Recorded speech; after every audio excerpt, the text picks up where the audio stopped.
Naiz irratian, bigarren kafea.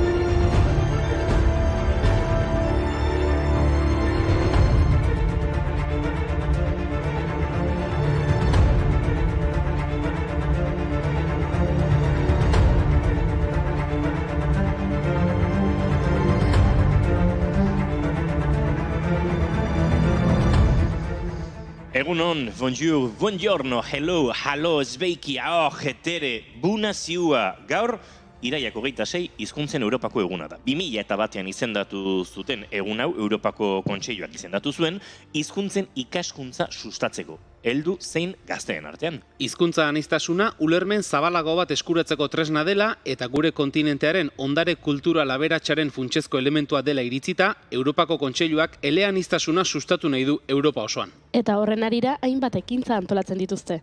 Tartean, hizkuntza bakoitzeko esamolde bereziak biltzea, txiste eleanitzen liburua osatzea eta urteko hitzak aukeratzea.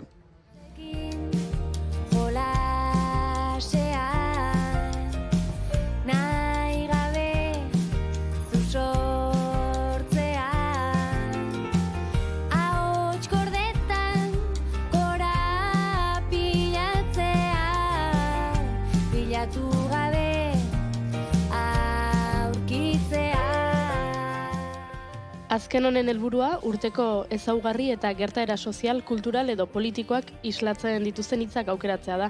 Talde kontzientziaren irudikapen simboliko gisa balio duen eta gizarte baten baitan nagusi diren gaiak adierazten ditu. Oraindik ez dakigu aurtengo hitz horiek zeintzuk izango diren, baina pasaden urtekoak berreskuratu ditzakegu, bitxiak dira oso. Suitzak boikoteritza aukeratu zuen, 2022an boikoterako deiak ugaritu egin ziren hainbat alorretan, tartean Beijingeko Olinpiar Jokoetan edo Katarreko FIFAren munduko kopan. Politikan, jendea entzun genuen hauteskunde boikotak eskatzen, hitz hau berariaz erabiltzen abstentziorena ordezkatzeko. Puri-purian egon...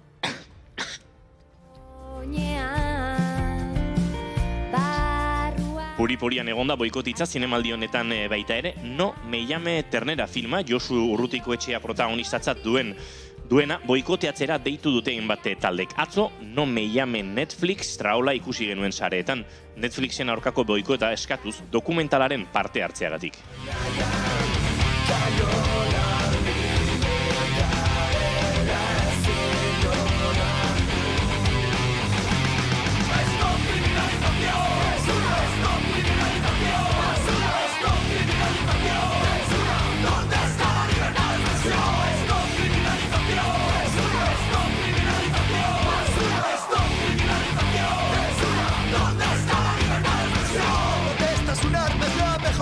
También denunciamos cantando y tocando. Ahí es donde duele que se expresen las verdades. Otra vez 50 años más tarde. Urteko beste hitz askok Ukrainako gerra izan zuten ardatz. Portugalek gerra hitza aukeratu zuen Errusia eta Ukrainaren gatazkaren harira. Alemaniak zein duende aukeratu zuen. Olaf Scholz, Alemaniako kantzilerrak hainbatetan erabilitako hitza. Berarne hitzetan Errusia eta Ukrainiaren arteko gatazka militarrak gure mundua eraldatuko duen mugarria izan delako. Ukraina aipatu dugunez, gaurko egunez jaio zen Petro Poroshenko, Ukrainako presidente izandakoa. 2014ko ekainaren 7tik 2019ko maiatzaren 20 arte Ukrainako presidente izan zen. Eta Errusiari begira, gaurko egunez jaio zen Ivan Pavlov, errusiar mediku, fisiologo eta psikologoa. 1904ko medikuntzako Nobel sariduna.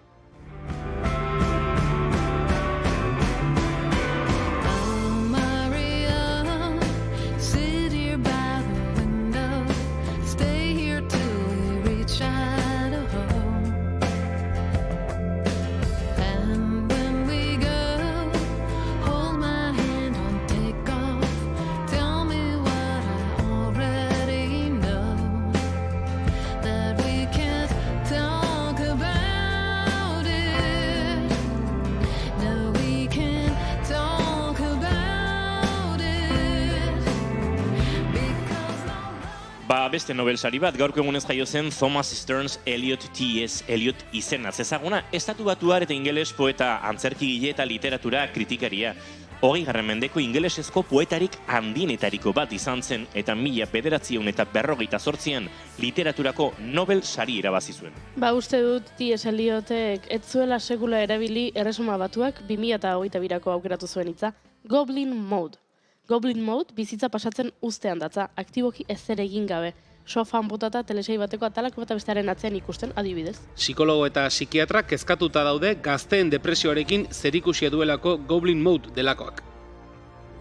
Turns out I'm not real, just something you paid for. What was I made for? 'Cause I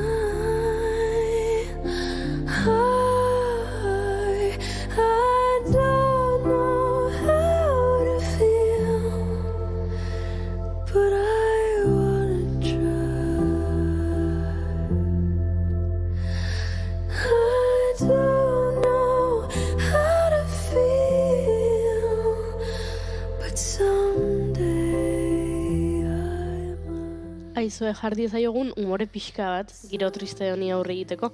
Gaurko egunez, jaio zen Ainere Tolosa, aktore zizurkildarra. Kutsidazu bidea Isabel antzeslaneko protagonista izan zen, eta Oazemankeko lantaldeko kidea. Kutsidazu bidea Isabel esan duzu? Boi. Lana horren musikalean parte hartu zuen urrengo protagonistak. Maria Redondo gaurko egunez jaio zen, 2000 urtean, pentsa, 23 urtetxo. Euskal aktore eta abeslaria, nagusiki Bagoaz lehiaketaren 2. edizioa irabazteagatik eta gerora Goazen telesail musikalean agertzeagatik ezaguna.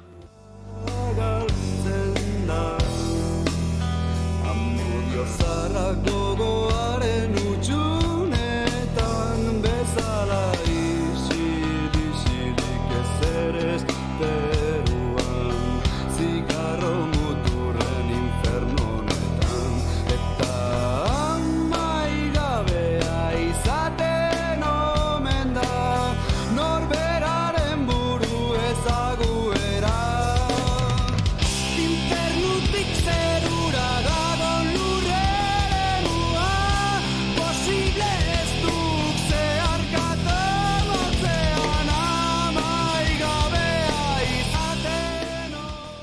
Baktoreetara itzuli garenez, zinemaldira itzuliko gara. Gaur, Marc-André Gondrin, Michel Franco, Janet Novas, Carla Rodríguez Rivas eta Diego Anido datoz. Hemendik ikusten ditugun badakizue, naiz guretik dena ikusten dela. Eta zinemalditik kanpo bihar aurre estreinaldia izango duen Auzolan Giltza dokumentalaz ere ariko gara egileekin. Iker Iriarte eta Pablo Dendaluze torriko dira. Eta Josu Martinezekin hitz egingo dugu Mirande film baten zirriborroa lanaren inguruan ariko gara berarekin. Eta filmak berak protagonistak bezain beste polemika ere piztu dezakeen galdetuko diogu. Maitasun kondaira bat da, 30 urteko gizon baten eta 11 urteko neska baten elkar maitatzea kondatzen duena. Eskuarazko lolita bat. Naiz eta orduan ez nuen Nabokoven lana irakurria zoritxarrez. Eta gero, zati zenbat aski erotiko ziren, naiz funtsaz garbi eta sentimentala zen.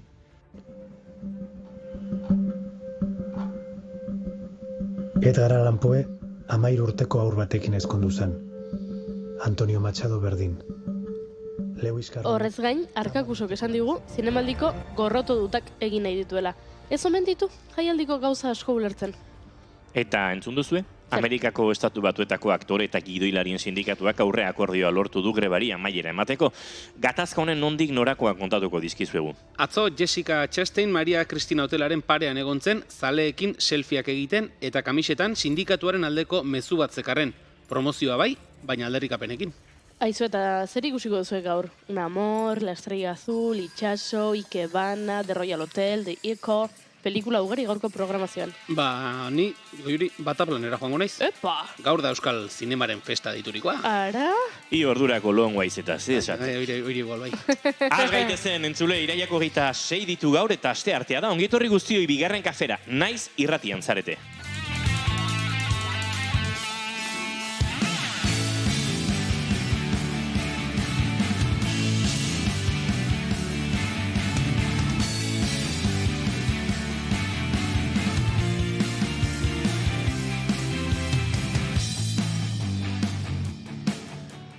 Zuekin jaun Andreok, Julen Goikoetxea Orbegozo.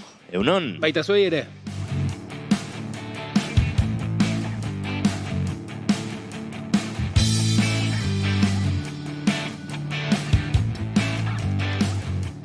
Zuekin jaun Andreok dagoeneko entzule batek esan digu akreditazioarekin nora nahi duen joan, lepoti zintzilika darama, bai. Goiuri ezei Zarandi, egunon. Egunon, ea deskonturik egiten didaten tabernetan akreditazioa lepoan dudala. Ba, omen daude, baina ez dakigu zein diren Ez tabernak. dakigu nun.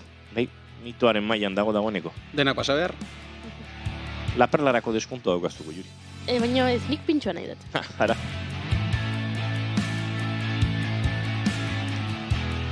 Eta izketan nari zaizuena Iñigo Asensio Elurbide. Gaur bigarren kafeak 611 garrena du, goizak 10 eta 19 minutu izango ditu 10 segundu barru, iraiak 26 ditu, hemen 3 gara, eta datozen 2 orduetan zuekin bat egiten saiatuko gara. Ongitorri guztioi, bigarren kafean zarete, naiz irratia.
Hementxe Gorkak esan digu, astearteon edo egunon, Goiuri nora joango zara akreditatuta jepa, Julen bataplanen hori ikusteko izango da. Bai. Bere maite duta da, Laizter Ordiziko bertso eskolara apuntatuko dela. Kontuz Gorkarekin. Bai, Gorkarekin kontu izan beharra dago. Bertso eskolara izen eman edo ez? Hori zeteran indoan, bertso eskolatik kanpo ere bai. Julen Goikoetxea, zein da zure maite duta? Ba, bietati dakart gaurkoan. Maite dut ez batekin hasiko naiz. Hemen etorren, gustora, atzo arratsaldeko 5:00 gaurkorako maite duta banuela eta lasai egin dulo. Zer da, eta Goiuri saio hasi aurretik, hortxe kafetxo bat hartzen ari ginen bitartean komentatu dio, hauxe da, nire gaurko maite duta, eta esan ez dit, horretaz atzo hitz egin genuen, atzoko saioan hitz egin genuen. Orduan, lehen da biziko lekzioa da, bigarren kafea egunero entzun behar dela. Hori da. Zuzenean ezin bada, gero, ze hortxe geratzen da, grabatuta. Eta bestea da, maite dut bat baino gehiago badazpadera izan behar direla zakuan, ze bestela horrelako gertatzen dira, nire gaurko maite duta bazen, ez? Gasteizen telefono kabinekin egin duten eraldaketa moduko hori, nola ere biziletak konpontzeko oinarrizko kit batzuk eta jarri dituztela, eta itxura ez ere txukun jarri dituztela, hori zen. Eta horrelakoetan gertatzen dena, hortxe, korrika eta presaka berriz ere zakuan begiratu, eta hemen txeseritan nengoela, esango dugu, hemen naiz gune honetan gaudela, Zurriolako pasealekuaren inguru honetan, eta ikuspegi hau, naiz gunetik ikuspegi hau behin ere izan gabe, hemen izaten gara uztailan, turraren kontakizunarekin, baina beti nolabait ere kanpo aldera ematen duten lehioi bizkarra eman da egoten gara, pantailari begira, txirrindulari begira, eta zer nahi duzu esatea, hemen kanpora begira jarri, eta lehio handi hauetatik pasealekuan eta kursal inguru horretan zinemaldiaren bueltan sortzen den giroa ikuste ere, gauza ederra da, eta horixe, horko nire maite duta. Oso ondo.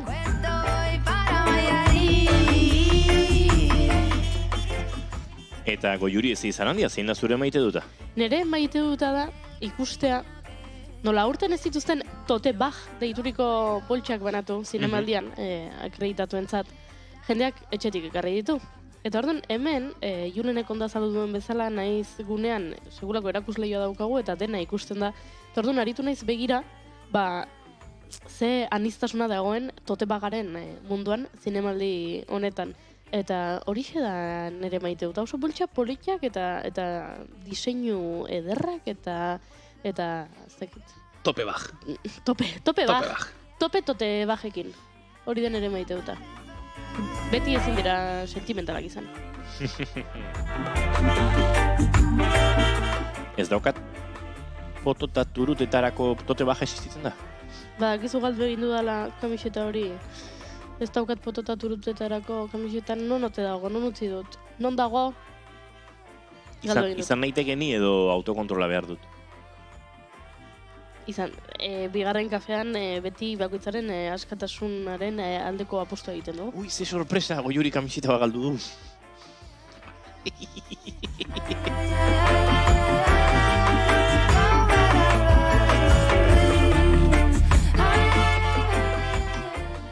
Baimen askatu ditut. Bai, ez, ondo egin duzu.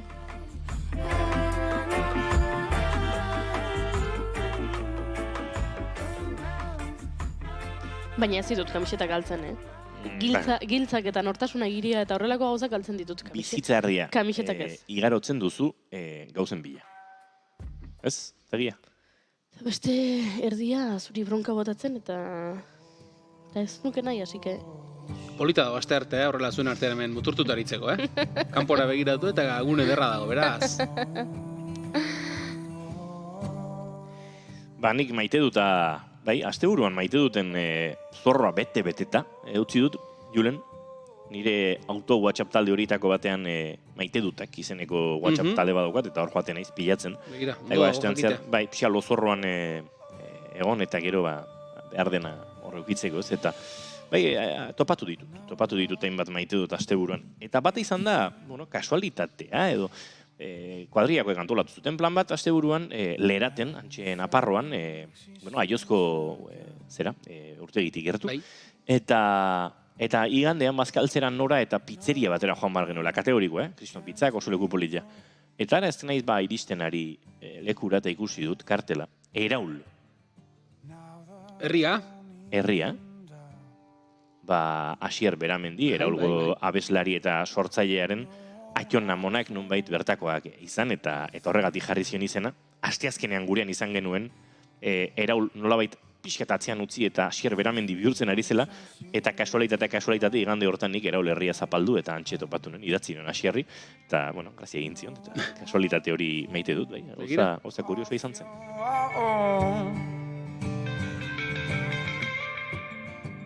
Give me the chance to read words.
Eta hemen Eraulen kantu eder honetan katarsian elkartu ziren Olat Salvador, Izaro eta Eraultarrak berak, Asier Beramendi buru. Katarsi kantu ederra osatzeko.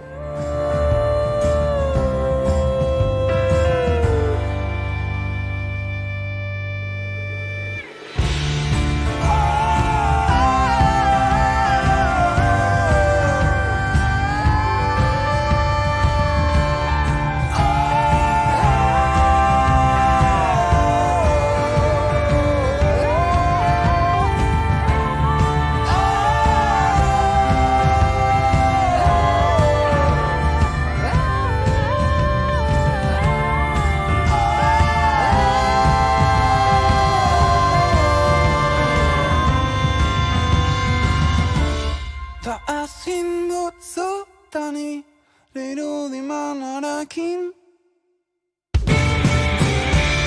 Denborak ez dit hitzik utzi, ta ezin dotza.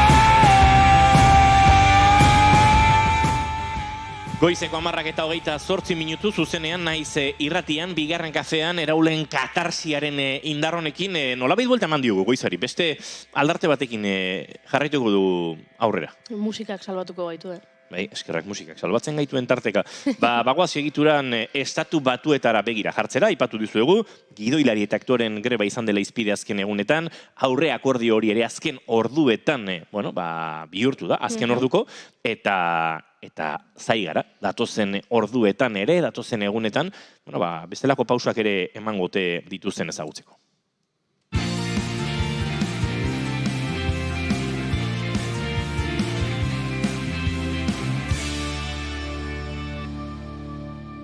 Naiz irratian, bigarren kafea.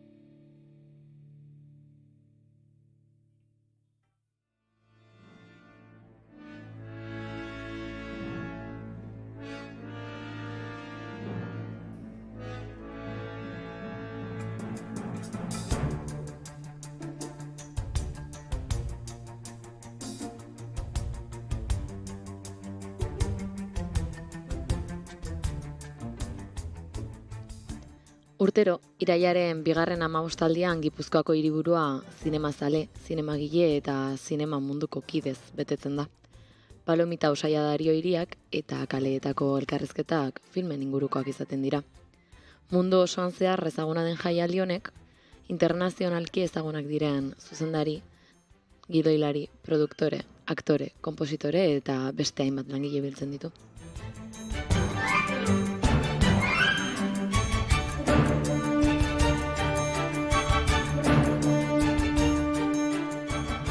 Alfombra gorriak izaten dira kursalaren aurrean, 100 pertsona biltzen dira gustoko duten jendea ikusteko eta zortea badute haiekin argazkiak ateratzeko. Orduak itxaroten dituzte betidanik ezagutu nahi izan duten aktore hori ikusteko edo tailara egiten dute zinemasalan sartu eta esperoetako filmaz gozatzeko.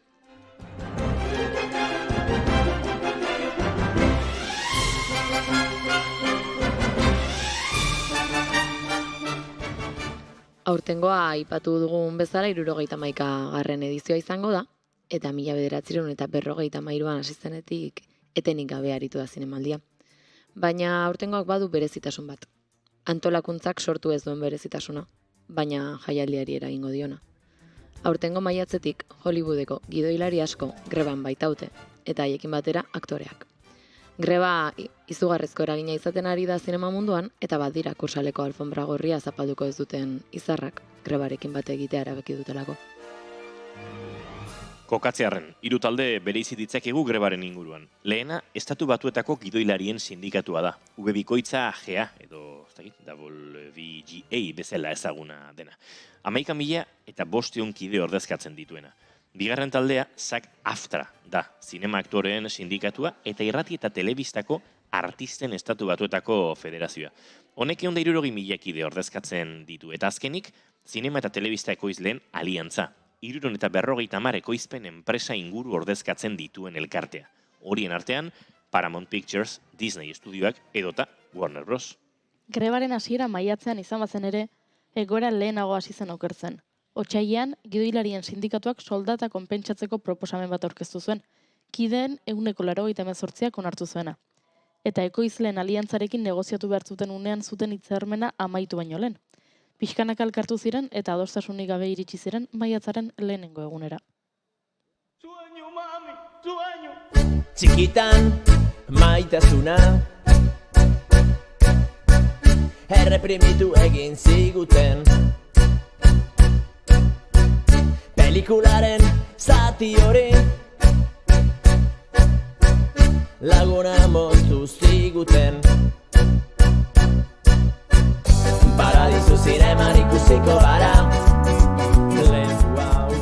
Une hartan hasi ziren gora berak eta kronologikoki kontatuko dizuegu. Gidoikileak beraz, egoera ikusita, hilarean batean, aho batez onartutako greba konbokatu zuten eta hurrengo egunean hasi zuten. Hilberaren amaieran, 2030ean, aktoreen sindikatuak iragarri zuen grebara batzeko botoa emango zutela. Grebaren aldeko emaitzak izan zituzten, baina uztailaren 13 arte luzatu ziren negoziazioak ura ekiditeko asmoz.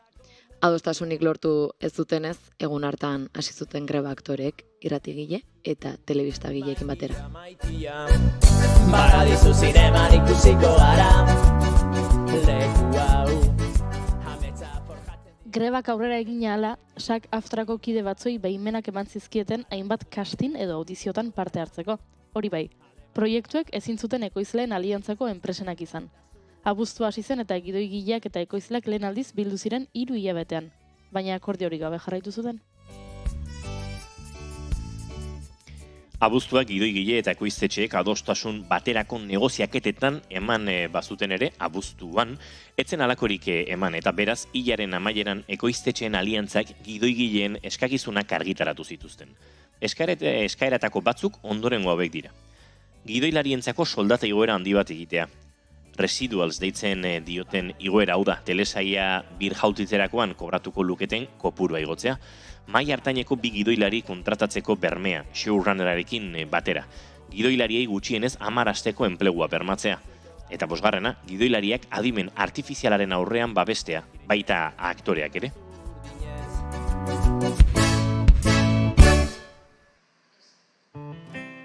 Eskaera ezberdin horien alde manifestazioak egin dituzte, aktore, gidoigile eta hainbat kidek, eta eskakizunak zabaltzeko asmotan prentsarekin ere kamerin aurrean hitz egin dute. Jesse Ennis aktore, zuzendari eta idazlea da, eta Residuals deitzen diotenaren beharra azpimarratu du. First of all, I'm a second generation actor, so I grew up with a struggling actor for a dad. And we would live off of residuals. Nire aita aktorea zen, eta bere residualsetaz bizi ginen, 80ko hamarkadan egindako paperen dirua iristen zen etxera, eta horrek bizitzeko ematen zion familiari. Orain ni telesaia askotan eritu naiz, streaming bidez emititzen direnetan, eta residualak ez dira iristen.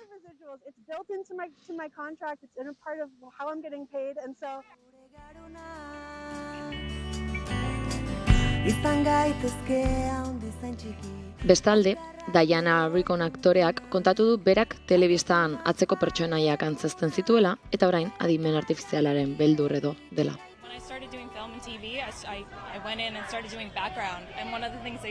Estudio batzuk esan digute egun bateko lana ordainduko digutela eta adimen artifizial bidez errepikatuko gaituztela ordaindu gabe. Jende asko dago atzeko planoan lanean aritzen dena eta erabaki hau erokeria bat da. Professional background actors, that is their job, and for you to take that away from them, that's crazy.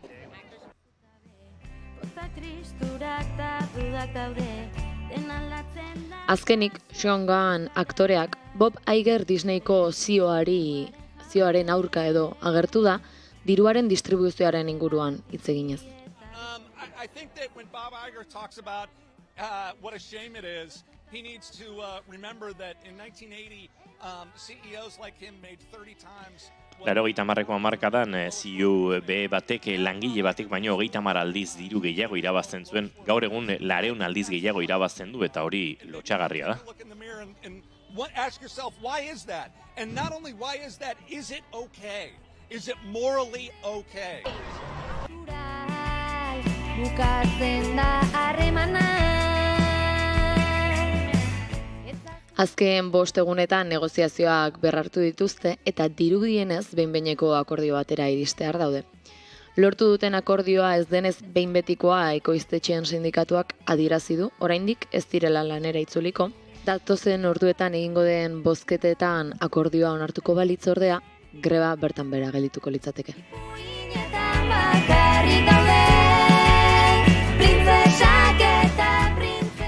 Hollywoodeko egoera honek hainbat ondorio ezberdin ekarri ditu. Lehena, gidoilari asko oraindik diru iturri gabe daudela, eta beraz, izar askok donazioak egitea erabaki dutela. Horien artean dira George eta Amal Clooney, Jennifer Lopez, Ben Affleck, Ryan Reynolds, Blake Lively, Leonardo DiCaprio, Nicole Kidman eta Julia Roberts.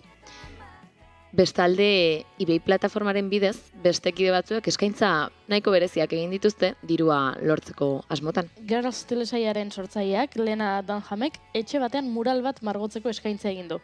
Eta oraingoz eskaintza $5,100 iritsi da.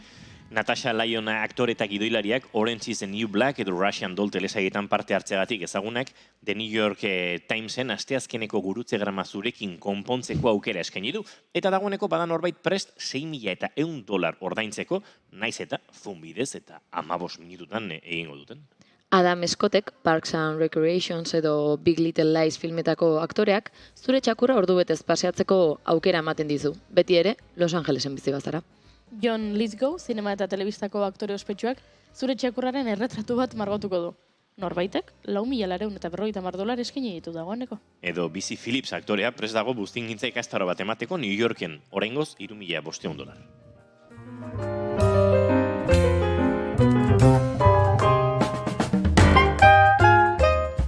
Horrelako eskaintzez gain, badira telesaietako kideekin bideoiak egiteko aukera, adibidez Bones telesaieko aktoreekin, edo merchandisingagatik eskaintzak egiteko aukera.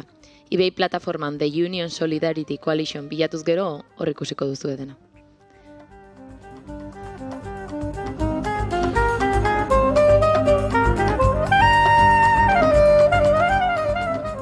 Kolaborazioak eta aldeko ekimen asko sortu badira ere, badira politak ez diren ondorioak.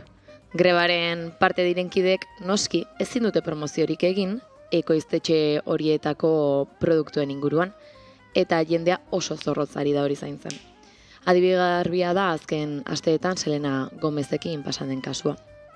Ilonen hasieran argazki bat igo zuen Instagram sare sozialera, bertan Steve Martin eta Martin Short bere lankideak agertzen ziren.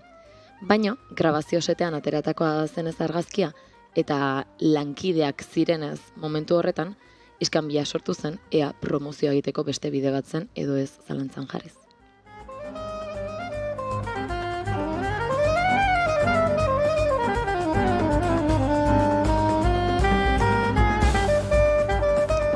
Honelako egoerak ekiditearren, milaka aktorek ezin dute ekimen askotan parte hartu. Eta hori izan daiteke arrazoietako bat aurtengo zinemaldian, espero baino izar gutxiago izatea.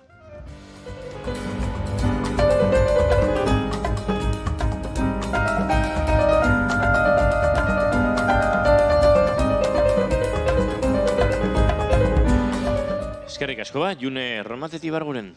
Plazer bat.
Emaiozu bigarren aukera bat egunari.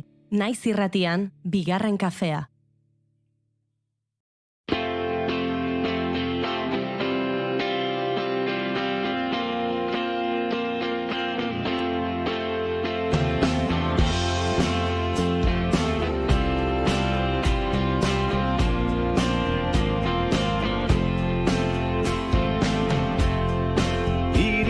Helduak, uste handikoak gure herriaz.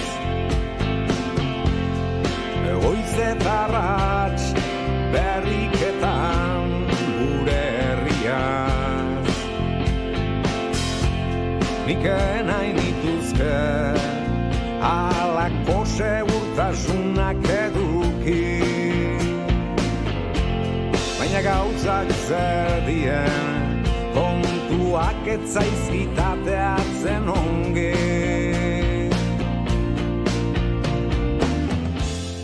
Auzolana hitza edo kontzeptua denok entzun izan dugu gure inguruan.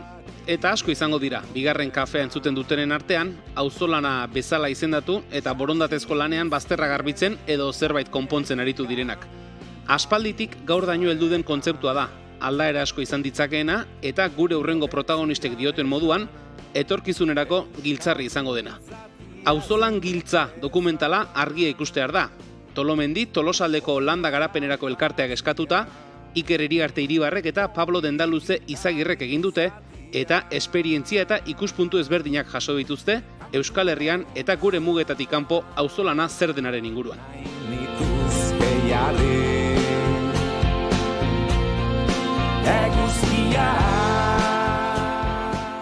Bihar, irailak 27, aurre estreinaldia izango da Tolosako Topikaretoan, eta aurkezpen ofiziala, nolabait esateko, datorren urriaren 5ean, Alegiako zinean egingo dute. Datozen minutuetan auzolanean solasaldi bat izateko aitzakian gonbidatu ditugu dokumentalaren egileak. Iker eta Pablo, egunon eta ongi etorri? Bai, berdin, egunon. Bueno, hemen ikusten zaituztegu, Zurriolako naizgune honetan, kursalaren parean, badirain bat pelikulen kartel, jendearen joan etorri ere handia, begira zaudete, ze sensazio ematen dute, zinemaldiko hauek, zuek ere dokumental bat estrenatzeko atarian zaudetenean. Bueno, hemen eoteak plazerra, zeren hemen da hone ambiente, hemen da ongiroa, loko pasak nik uste beste maila bateko dinamika dala, gure asumeagoa eta pixka tapalago dala esango nuke. Iker? Bai, Kiston tokie, mugimendu ere bai, eguraldie, inbiri handirik ez, inbirie alegie bertan parte hartuko duten hoiek edo pentsatzen dut, guk Pablok esan duen bezala gure xumean bihar Tolosan topiken egingo dugun aurre estreinaldi moduko horrekin edo baduzkagu nahiko urduritasun, kezka, gogoa ere bai biharkoa iristeko. Beraz, ezin dut imaginatu mundu mailako aurkezpen bat egiteak edo ze suposatuko ote dion zuzendari bati.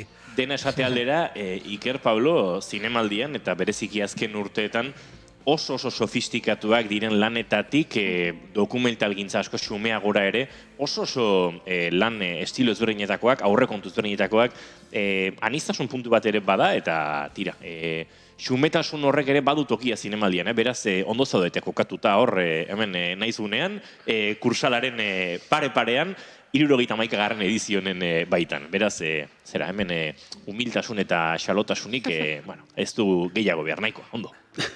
Bueno, Iker Pablo, bihar aurre estreinaldia esan dugu arratsaldeko 7etan, Tolosako Topikaretoan. Ja pentsatzen dut dokumentala itxita eta zuen buruari ere akaso ez ikusteko aginduare emanda egongo zaretela, ja bihar arte. Bai, hor beti pentsatzen musika munduan da, irudi munduan da gertatzen da, gauz bat bukauta dukezunen da, zagitzen bat aldiz ikusi dezun, pixkate iparra galdu bintzate referentzi guztiak zatu iten direla, ez bai, pixkata momentu hasteko eta gozatzeko gogokin eta pixkatik errek esan duen bezala, urduritasun puntu hori, eta, bueno, baina momentu oso polita da, hainbeste hilebetetako lana, bertan isladatu eta jendearen gehien bate hori da zeuneri politena, jendearen reakzioak, irriparrak, atentzioa, iritzia, hori jasotzea nik uste betegarria dela eta momentu horren esperon gaudela, ez? Iker, pentsatzen dut, egun hauetan biharko ekitaldia bera prestatzea, gonbidatuak eta bat eta beste, horrelako lanek ere entretenituta edo okupatuta izatea eskertuko dela, ez? Bestela horre gongo zinateke dokumentalari behin eta berriz biztazoa bota eta hau aldatu izan bagenu eta horrelako detaileekin.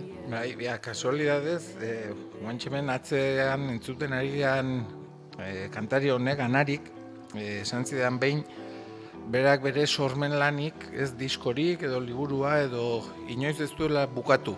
Beti abandonatu egin dituela fetxa iritsi danean, bukatu inoiz egiten ez direlako, ez? Eta badaukagu antzeko sentsazio bat, gogoa, biharko guna iritsi eta pixka bat diskoa, gure kasuan dokumentala, abandonatu eta bere bidea egin dezan. Orain ere elkarrekin dokumentala ikustetik gatoz eta gero agian ikusentzuleak nabarituko ez duen edo jabetuko eztan makina bat gauza ikusten dizkiogu, detaileak, azken orduko aldaketak, hobekuntzak izan daitezkenak, eta bestetik zuk zenion bezala, kasi biharko egunari eta alegikoari baita ere, urriaren bosterako forma emateak, ekitaldiari berari, gauza erakargarria egite aldera eta laguntzen du pixka bat burua okupatuta ukitzen ere. Esan dugu sarreran, Iker eta Pablo, Tolomendi Tolosaldeko landa garapenerako elkartearen enkarguz edo nolabait esateko, jaso duzuela dokumentala auzolanaren inguruan dokumentala egiteko enkargua edo, konta iguzue, zer dagoen dokumental honen atzean edo non dagoen honen oinarria eta jatorria? Bai, orain dela lauzpabost urte edo udako Euskal Unibertsitatean izan ziren jardunaldi batzuk auzolanari buruz, landa eremuan, auzolanak izan duen garrantzia, bertan ziren Mondragon Unibertsitatekoak, Uezikoak, Eusko Ikaskuntzakoak, Deustokoak, eta gogoeta haietatik eta jardunaldi haietatik hasita proiektu ezberdin batzuk sortu ziren. Gure kasuan, Tolosaldean kokatuta esan dezagun, Tolomendi geldu zion erronka txiki horri, eta gero egokia edo iruditu zitzaien gogoeta, eztabaida, iritzi, bilera, hoiek mahai gaineratuko zituen dokumental bat egitea. Gugana jo zuten, izan genituen gure zalantzak erronkari eusteko, enkarguzko lan bat heltzen denean edo, nik uste sortzaileak izaten ditula kezka batzuk, batetik zergatik jote duten norberaren gana edo zer espero ote duen enkargoa egin dizun horrek, gero emaitza gustatuko ote zaion, baina gaia bera erakargarri egiten zitzaigun Pablo eta bioi, bakoitza gatozen tokitik etorrita bagara auzolanaren kultura ezagutu dugunak, ez agian atxurra eta pala helduta bidea garbitzen agian ez ginen hainbeste jardungo, baina bai kultur, kirol, talde ezberdinetan ziurreni beste mota bateko auzolanak eginez. Eta hau izan da, urte terdi pasa dugu dokumentalarekin eta bihar ikusiko da emaitza.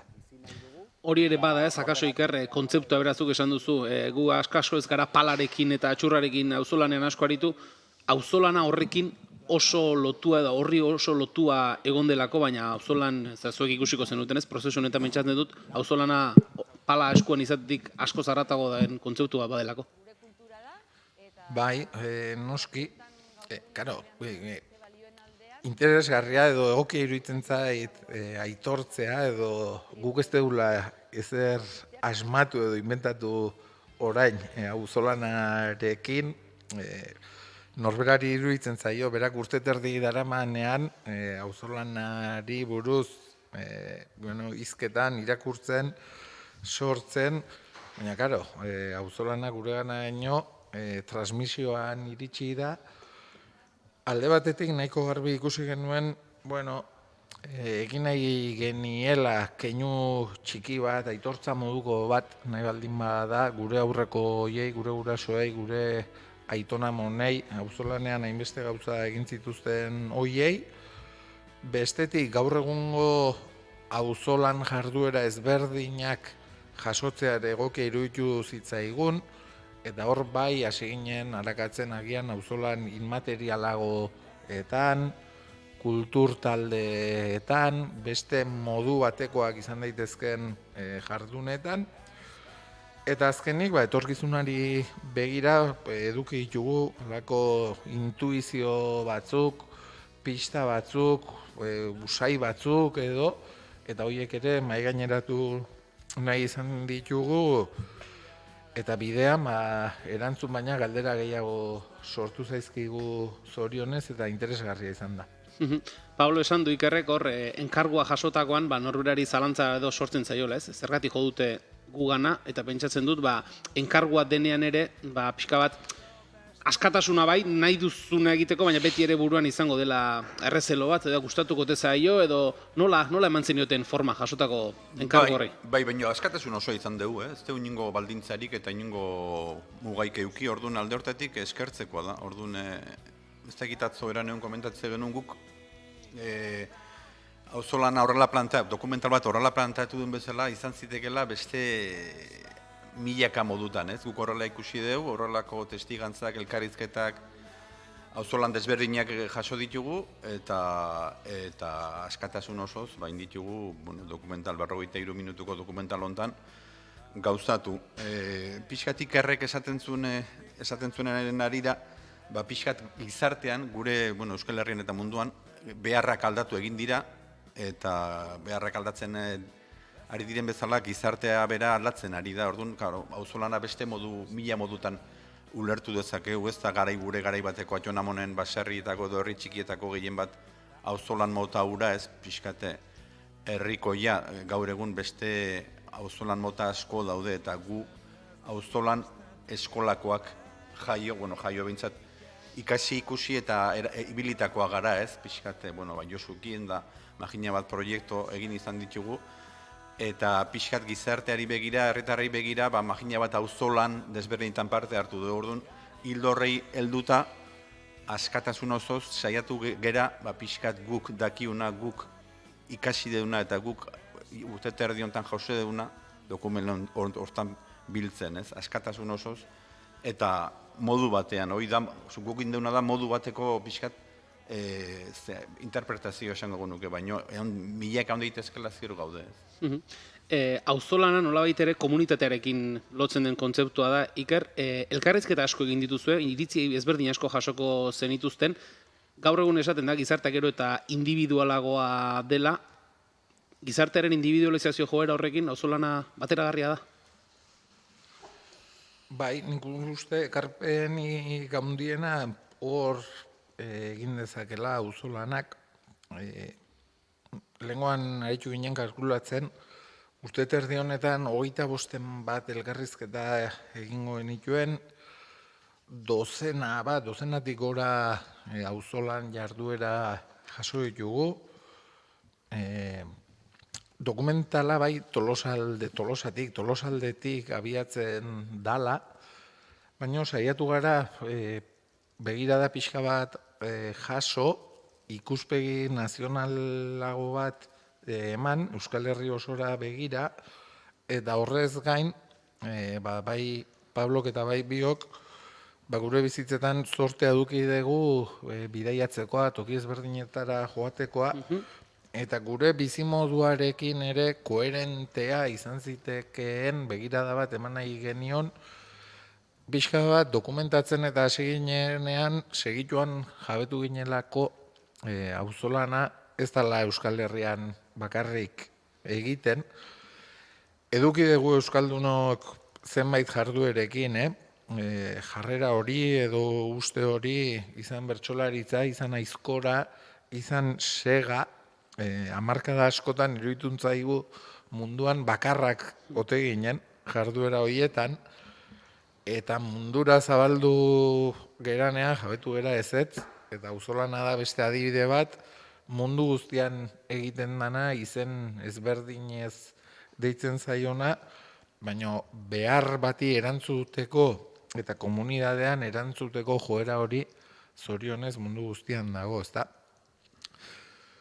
Nik uste auzolana badauzkala balore batzuk agian gaur egungo jendartean oso modan ez daudenak, ezta?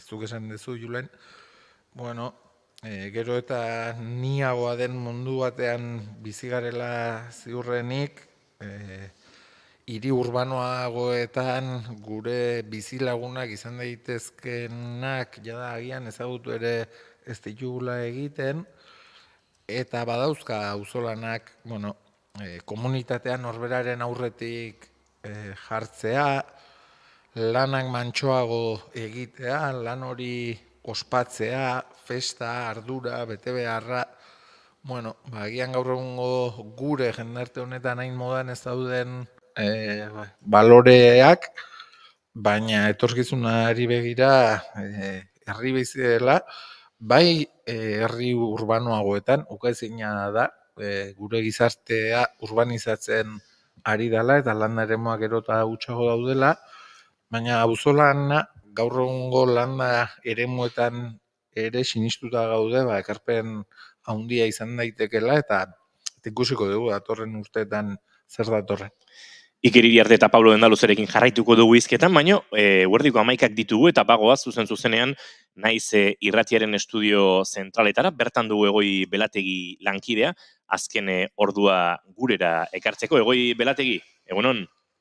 Egunon ekipo, egunon zer modu zoete, goizeko 11.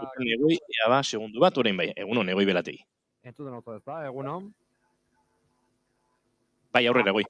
On entzuten badazue, guazen bai, boletin informatiboarekin, nazioartera jo behar gauzak bero-bero zeudelako dagoeneko Nagorno-Karabajen inguruan, eta orain beste hondamendi bat heldu zaielako, gutxienez 20 lagun hil dira Nagorno-Karabajen erregai biltegi batek eztanda egin ostean. Hildakoen kopuruak gora egin dezaken beldur dira ere dozenaka paziente egoera kritikoan baitaude. Biktima gehienak euren etxetatik iesi zioazen armeniar herritarrak dira.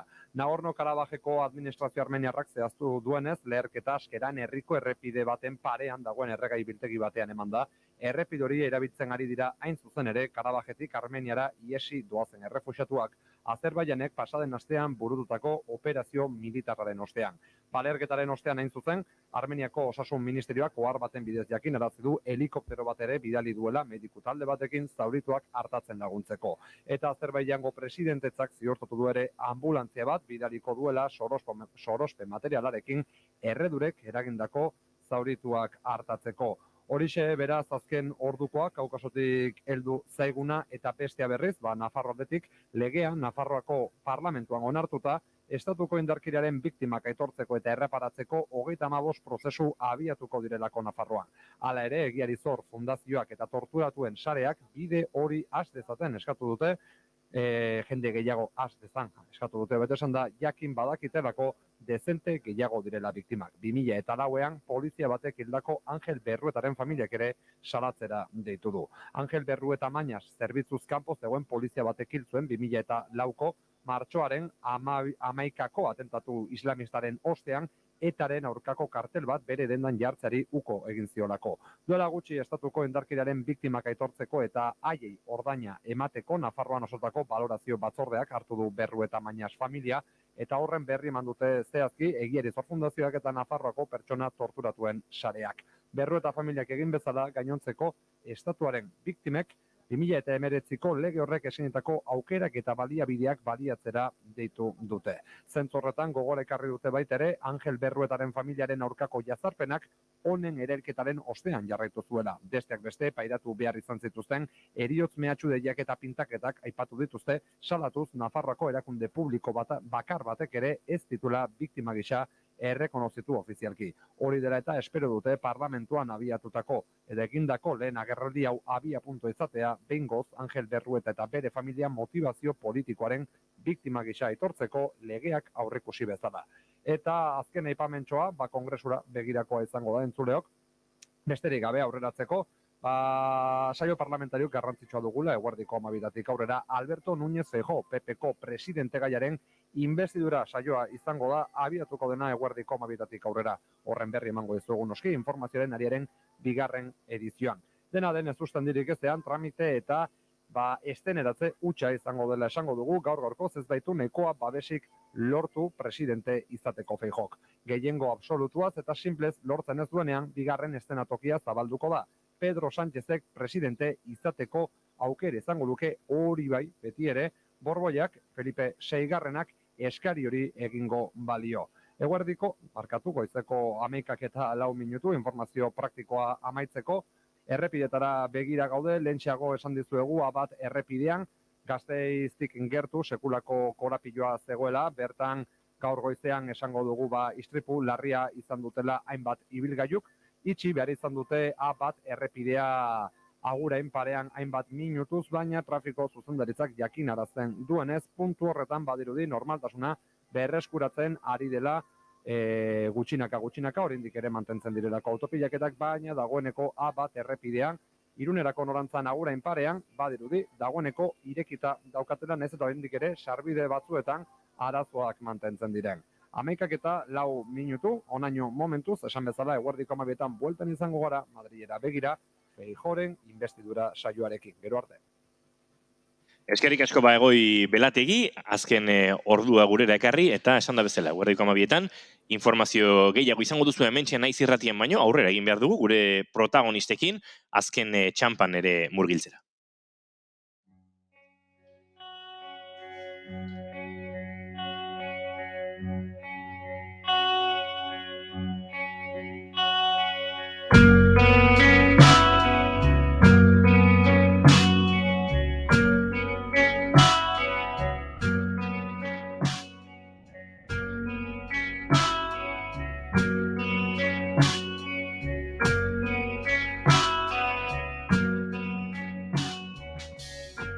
Hipodromo isila kalea beraba. 11:06 minutu eta esan da bezala auzolan gintzan jarraituko dugu eta auzolan giltzan jarraituko dugu. Julen, gure gaurko gonbidatuekin, Pablo eta Ikerrekin. Bai, oraindik ere zuku pixka bat atera behar dugu, baina Donostiaraino etortzeko esfortzua egin ostean, aritu zara Iker, informatiboa entzun aurretik, aniztasuna, auzolan eredu ezberdinak ere badirela, Euskal Herrian, Euskal Herritik kanpo ere aritu zarete, aipatu duzu, bidaiatzeko zortea ere izan duzuela, eta hori baliatuz, Euskal Herriko mugetatik kanpo ere ibili zaretela. Ez dakit, eredu ezberdin horiek guztiak, nahi zenuten guztia auzolanaren inguruan zuen eskura edo aurreikuspenetan sartzen ziren eredu guztiak jasotzea, iritzi guztiak jasotzea lortu duzue, eta gero beste bigarren galdera, eta hori nola sartzen da, 43 minutuan. Horrek ere emango zizuen, burua ustea pentsatzen. Bai, Pablo esan du ez da, auzolanari buruz egin daitezke dozenaka bat dokumental nahiaina.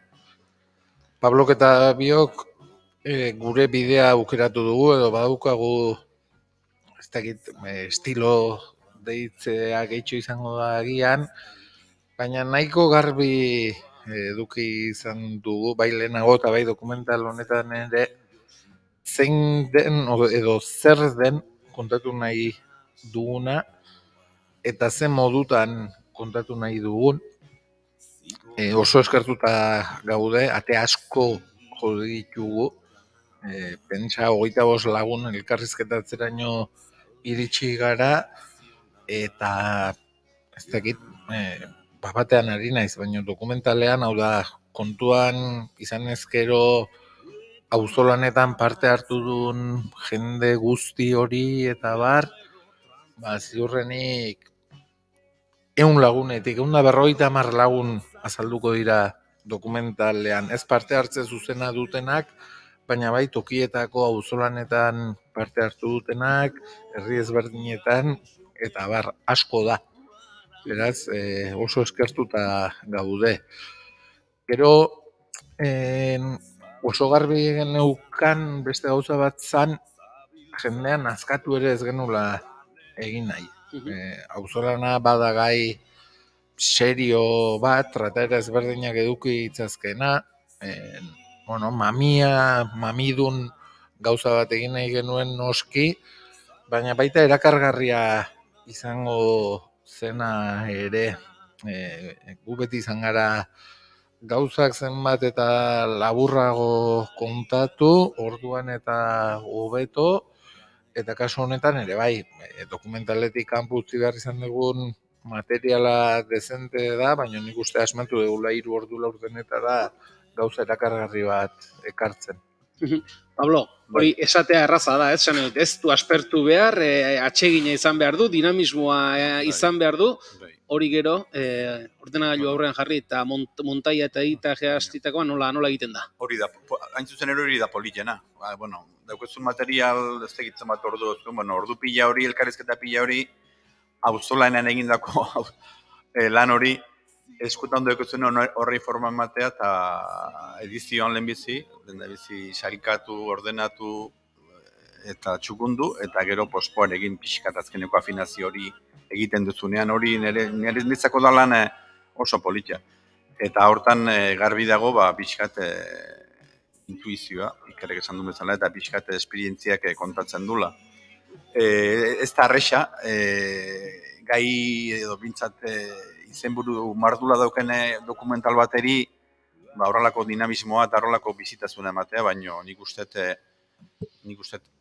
eta hori arrotasunik gabe esango nuke, lortu dugula, ze ritmo politia dauke, arrez ikusten da, ikarrik esan duen bezala, argo izena ikusi dugu azkeneko aldizeko azkeneko izango da, baina, eta etzaigu luze egiten, eta hori bada zerbait, errez ikusten dan eta entzuten dan, eta mami asko daukene dokumentala da, eta nik uste horrek badaukela, horrek zerbait esan nahi dula, ez? Eta pixkat, ikarrik esan duen bezala, dokumentalari gure toke pertsonala eman diu, eta, hortan datza arriskuak asumitzea, eta asmatu duen edo ez, bihar ikusiko genuke. Gustora geratu zarete, Tolomendiren deiura jaso zuenetik, gaur daño egin duzuenarekin, egindako bidearekin, eta lortu duzuen emaitzarekin gustora geratu zarete?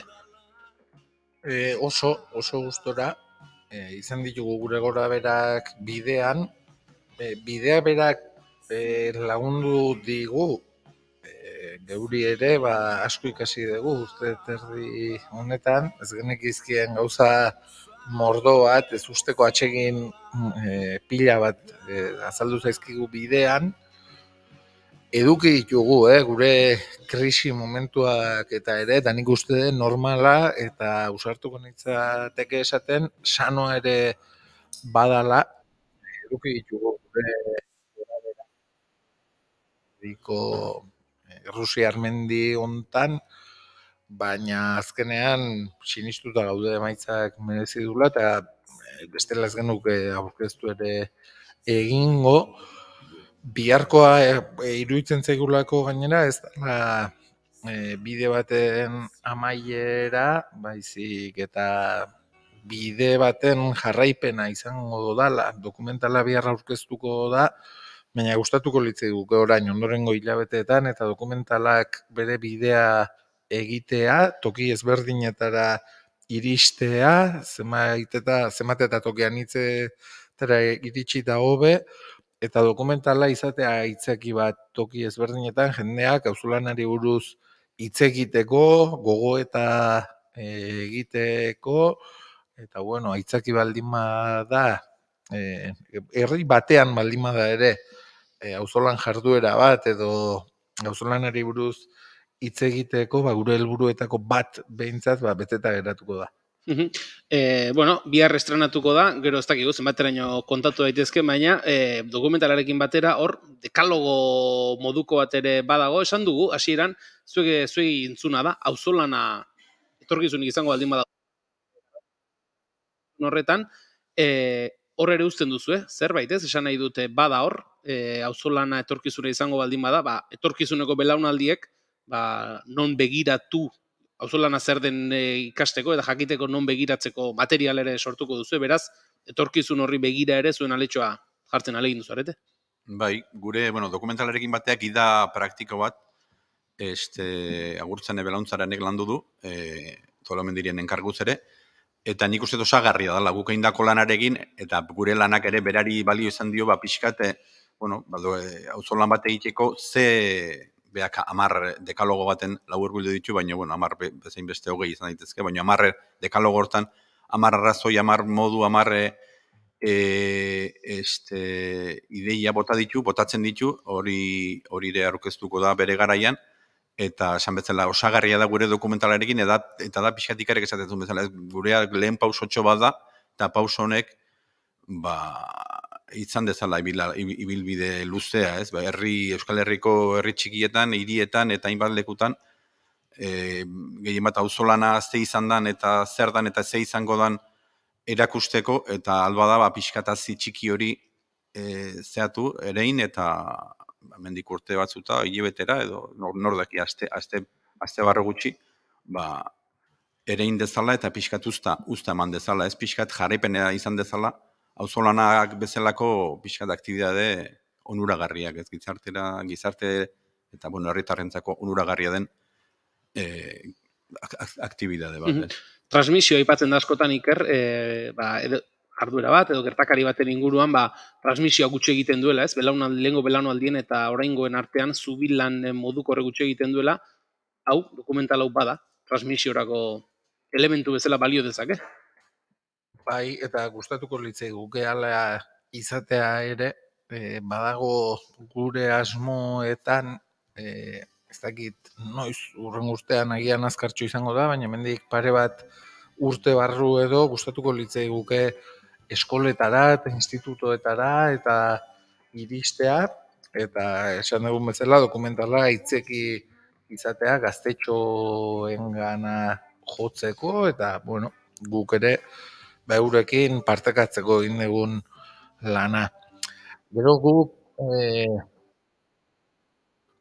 inolako katedrarik eman nahi izan, eta esan bezala gurea da, gure iritzien eta gure ikuspegien araberako dokumental bat, horixe iruditzen zait auzolanaren gauza politetako bat baita ere, tokian tokiko eta garaian garaiko jende horrek erabaki beharko du, berrikusi beharko du auzolanak ze zentzu eduki dezakeen, balioko duen, ez zertarako, gurea izan da 2023 urtean, oraingean Pablo Dendaluze eta Iker Iriartek egindako dokumentala, bidean pixka laguntze baldin badu konforme, baina, hau ez da Biblia bat edo gauza bat mugituko ez dana, edo hitz nagusia ez da inondik inora ere, eta ez da komeniko, etorkizunekoek edo gure ondorengoek eurek erabaki beharko dute. Baina hor geratuko da. Esaten ari gara, auzolanari buruz hitz egin, bihar aurrestreinaldia izango dela, pentsatu nahi dugu, solasaldi hau entzuten ari den norbaiti sartuko zitzaiola, interesa dokumentala ikusteko, esan dugu, bihar aurrestreinaldia topiken urriaren 5ean, alegia nolabait ere estreinaldi ofiziala, hortik aurrera? Bai, urriaren 20an Amezketara goaz, 21an Etxalarrera, 24an Orexara, azaroan Orion, Bilbon, Gautegi Zarteagan izango gara, eta hoxe, komidauta zaudete. Eskerrik asko, eta hortik aurrerakoak ere pentsatzen du, Tolomendiren webgunean eta izango dela, ez data guzti horiek konsultatzeko aukera. Pablo Dendaluze eta Iker Iriarte, eskerrik asko, auzolangiltza dokumentalaren nondinorakoak, dokumentalaren inguruan gehiek ez dugu kontatu, hori ere komen izaten da. Eskerrik asko, gurera hurbiltzeagatik eta zorteon dokumentalarekin. Zuei. Ez horregatik, eskerrik asko. Zure baitan Graffiti baten modua Zure bihotz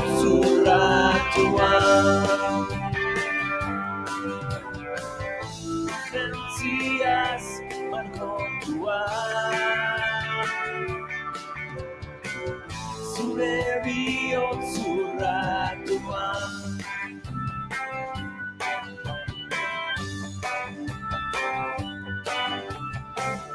Eraman nazazu zure barnera,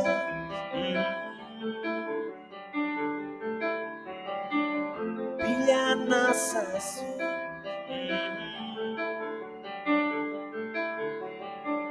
zure baitan, zure baitan.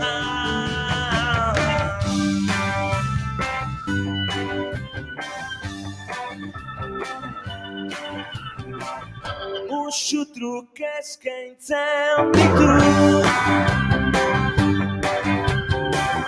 bi estrofa lelo zahara,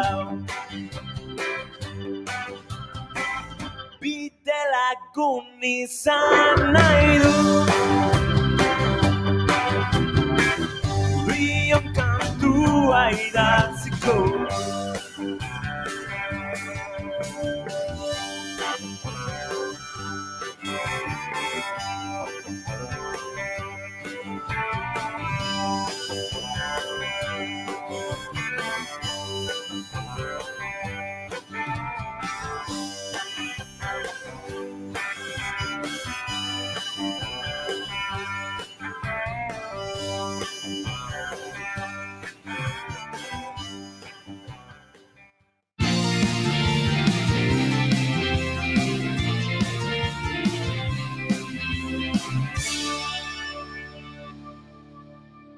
Emaiozu bigarren aukera bat egunari. Naiz irratian, bigarren kafea.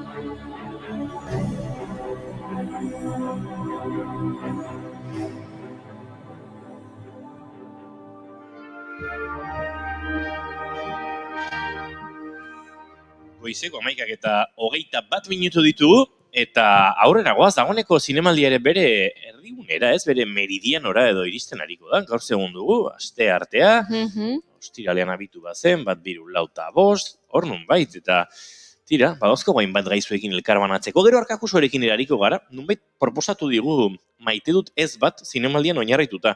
Nik ez dakit gauza ona den, hemen zinemaldiaren parean jarri eta zinemaldiaz maite ez duguna kontatzen astea. Ez dakit ziritzi izango duen Maite Bidartek. Maite Bidarte, egunon. Egunon. Izu inoiz egon altzara bigarren kaferen mikrotan. Zekertu bai, inguruan bai, entzuten gaituzu, hitz egiten dugu, baina gurekin ez dakit. Nik uste dut ezet. Igual, eskerrik asko. Bazen garaia, dena esaten hasita, Begia da. Hemen kursalera etorri garela baliatuta, eta, bueno, hemen gertu genuela, ondari altzara zinemaldiarekin. Bai, pixka frustratua, Ze, Zergatik? karo, hartzen duzu akreditazioa eta uste duzu pelikula pila bat ikusiko dituzula, baina gero gezurra da. Gero egiten dituzu erreserbak eta gero egunez egun, erreserba horiek kanzelatu behar dituzu, ze azkenean, ekoiztu behar duzu, irratirako eta zure lanerako, orduan geratzen zara hor pixko nahi eta ezin, baina ikusi ditut batzuk. Elurbola bat bezala da, hau. Bai. Jaten zaitu, egunero, ez? Bai, gezurra da. Ja. Bueno, baina gauza Pelikulak batzuk ikusten ikusi direla, ditugu. bai, gauza batzuk baita egiarran, nahiko zorionekoa izan naiz, gustatu zaizkidalako ikusi ditudan pelikulak. Gero misterio bat da, ze zuri gustatu zaizuna bertze bateri etzaio bateri gustatu, eta aldrebes, eta adibidez nik atzo ikusi nuen Isiltasuna, pelikula frantses bat, hemen kursalean, pederastia lantzen duen film bat da, eta niri gustatu zitzaidan, eta karako kritikariari ez zaio bat ere gustatu. Ez du aprobatu. Eta niri gustatu zitzaidan. Hori gertatzen da asko, baina uste dute pelikula batek mundu guztiaren onespena jasotzen badu, akaso ez dela pelikula ona, ez? Igual, bai, berdin gertatzen da Isabel, irindu nere laguna dela, Isabel Koixetekin. Etxeratuko dugu Isabel Koixet. Isabel Koixet. Ba, Aimar Erkiaga bideokluban aritzen den kritikoari etzaio bat ere gustatu, eta aldiz Bilintxeko Mikeli izugarri gustatu zaio. Hori omen da bere pelikula favoritoa zinemaldi honetan. Bera ari da Radio Euskadirentzat sail ofiziala jarraitzen, eta esan dugu dudarik gabe, bueno, Isabel Koixetena onena. Beraz ez dakit. Ikusiko dugu. Egia esan... Liburua irakurri duzu? Ez dut irakurri. Hori, gaur goizean sarrera neukan ere ikusteko, eta azken momentuan bertan bera utzi dut, esan dut, bueno, ez naiz iristen laneko kontuekin, eta gainera esan dut, inozenteani. Lehenengo liburua irakurriko dut. Ados. Uste dut gezurra izango dela baino. Zuk irakurri duzu liburua, eta? Bai. Ba, liburua irakurri dut eta horregatik beldur naiz, orokorrean ez zaizkidalako gustatzen liburuen egokitzapenak. Eta orduan, pentsatzen dut. Inorri itzezki gustatzen, ez? Ez, bueno, batzuk badaude honak, baina niri liburua gustatu zitzaidan, eta badaukat horrelako jakin mina ikusteko pelikulak nola islatu duen liburuan gertatzen dena. Ikusiko dugu. Laster estrenatuko da zinaretoetan, pentsatzen dut, ez? Donostiko zinemaldiak hori dauka. Maiz, bueno, segituan... Gauzak errez iristen direla, ez? Bai, adibidez begina, nik gaur arratsaldean ustut puan ikusiko dutela, dela sail ofizialeko filme argentinar bat, umorea, eta okerrezpanagurriak bostean estrenatzen da. Beraz, bueno, baina kursalean ikusteak badu bere grazia. Eske hemen, zeremoniatik asko du. Claro, zu izan zara noiz baite kursalean film bat ikusten? Ez. Sekula? Sekula. Julen? Favorez. Eske ni hemen naiz ez dakit, kaktus bat desiertuan bezala naiz, zinemaldian. Ekarpen egiteko, lehen esan diko Juriri, nik pelikulak ikusten ditu, gustatzen zei pelikulak ikustea, baina ez naiz zinefilo hoietakoa. Orduan, egia da aurretik ere naizela askorik enpapatzen, ez zer datorren, ze pelikula datozen, eta egunen batean tokatuko balitze bat ikustera joateko, ongo nintzateke inungo arazori gara, baina ez naiz iniziatiba hartu, eta... Nik egia esan zinemaldian ikusituen pelikuletatik oso gutxi ikusitut kursalean. Bai? Bai, beti, bueno, periferikoetan, esango dugu, ez? Beste aretoetan. Bai, asko prinzipen tokatu zaizkit, antigo berrin ere bai. Horrek eran nahi du 3., 4. eta 5. pasetara ibaten zarela. Hori da, bai. Hori horrela da. Eta horrela ibiltzen gara. Produkzioa lehen etxiz irrati gintzan eta askotan desordutan, batzutan esteka bidez izaten ditugu, ekoizleek helarazten dizkigute kazetari pelikulek ikusteko bestelako aukera batzuk ere, eta eskerrak horri. Goizeko ordu txikitan ibiltzen gara, goizeko ordu batetan eta ordu bietan pelikulak bukatzen biharamunera. Ez da ordu honena, pelikulak ikusteko. Bueno, hemen lehenengo pasean... Zein da ordurik honena, pelikulak ikusteko? Niretzako goizean. Baina 11etan. Goizeko 8etan eta horrela... 8:30 hasten dira zinemaldian. Horra joateko zer egin bara, 4etan jeki dorlako zerbait ez, erdi espabilatuta joateko, 7etan jekita 8etan pelikula bat ikustearen kontu hori. Nik gaur goizeko 7 lorden gutxiagotan, aritu nahiz ikusten, Mirande film bat egiteko zirriborroa, Josu Martinezen lana. Kafea jarri, eta, bueno, 2 kafe hartu ditut pelikula ikusten. Nere ustez badu bere xarma, Nik larun batean joan nintzen goizeko 8:30 okerrezpanago fingernails ikustera, eta goizeko 10:30 ja pelikula bat ikusia duzu. Ja eguna, erran dut, hortik gora dena. Eta orduan badu bere grazia. Horitzen ez dira, unibertsitatean hasi nintzenean Bilbon, goizetan egoten ziren matinalak zinaretoetan. Eta baitere egoten zen, bueno, gazteleraz errango dut, la hora golfa, goizeko ordu batetan izaten zirela. Bueno, xirriak egiteko, izango zen, ordu hori pentsatzen dut. Baina, tira, ni egiarran etzako ordu honena da goiza, 11 aldera. Bai, pelikula bat ikusteko, egin proba. Vale, egingo du proba, etorriko naiz. Kursalera pelikula bat ikustera zinemaldian, goizeko 11etan. Perfecto. Ez da erresa, Horregatik urtean edo urrengoan, edo mendipira, edo... Aurrekoan lagun batekin komentatzen, aipatzen genuen, ordainduko genuke norbait edo existitzen altzen ofizio bat non egiten dizun zinemaldiko programa, berak erabakitzen duen zuk ze pelikula ikusi eta gainera sarrerak erreserbatu edo erostu egiten dizkizuze. Hainbertzeko eskaintza dago batzutan pixkote lio izaten da aukeratzea zer ikusi gero ordutegiak. Idazkari bat. Bai. Chat GPT-ari galdetzen badiozu, ziur egingo dizula. Adibidez, nire gustuak hauek dira. Ze pelikula ikusi? Zinemaldiko, ze pelikula egidazu Organigrama egutegi bat. Bai. Kontua da Chat GPT 2018 arte dagoela eguneratua, ezta? Uste dut. Bai. Ez? Martxa erra daukagu. Ez dakit, baino egia da, gaur, bai, bere datu basea ez omen da azken baino 2018 oso urruti iruditzen zait. Oso urruti. Googleen begiratuko dugu. Chat GPT-ri galdetu. Chat GPT noiz arte zaude eguneratuta. Noiz hil zinen. Eta maite egunean, zenbat pelikula ikusi ditzakezu. Horrela, arreta mantenduz eta... Lanean ez banago? Bai, edo zinemaldian esate baterako egunean zenbat pelikula... Nik uste dut 3 ikusteko Aisa. 3 prozesatu ditzake garuna. Bai. Baina Aimar Erkiagak 6 ikusten ditu. 6-7. Eta gero festa gaur esan dit 3 ordu egin dituldo. Atzo egontzela Abalon banatzaiaren festan. Gaur eskal zinegalaren festa da. Bataplanen. Eta gukazetariok lor dezakegu sarrera. Bai, nik ez dut eskartatu. Jakin ezazue. Nik bai.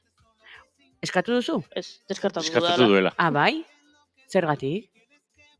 Zuri nik ikusten zaitut, Horre, ardo kopita batekin.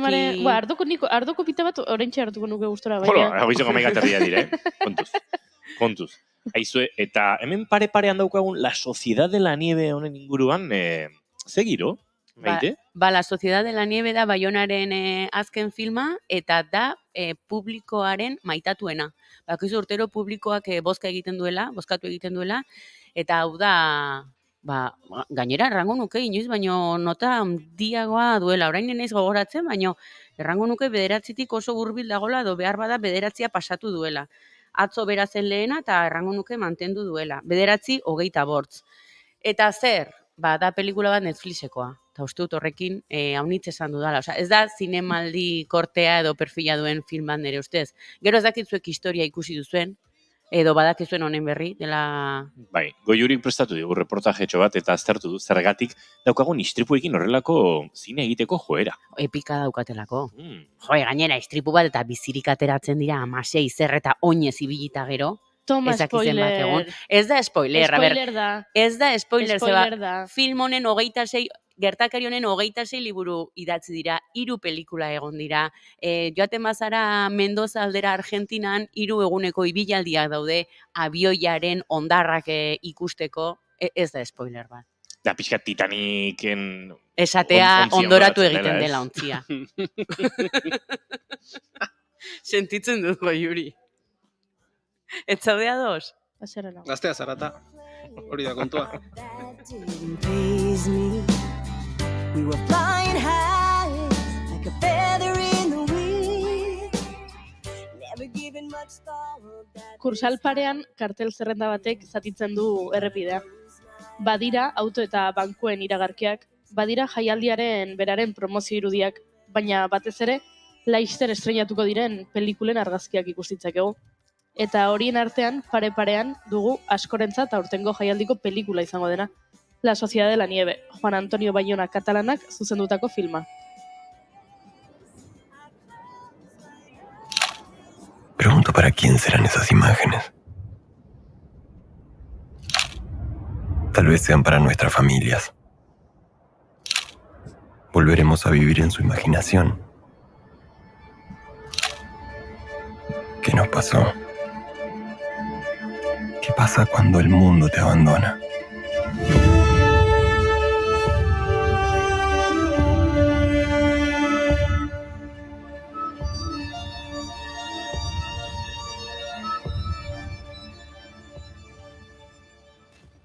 Mila 1972ko urriaren 13 da, ostirala. Uruguaiko aireko armadaren 571. Hegaldia handeak zeharkatzen ari da. 45 bidaiari doaz. Tartean 5 tripulatzaile eta Old Christian rugby taldeko 19 kide. ¿Quiénes fuimos a la montaña?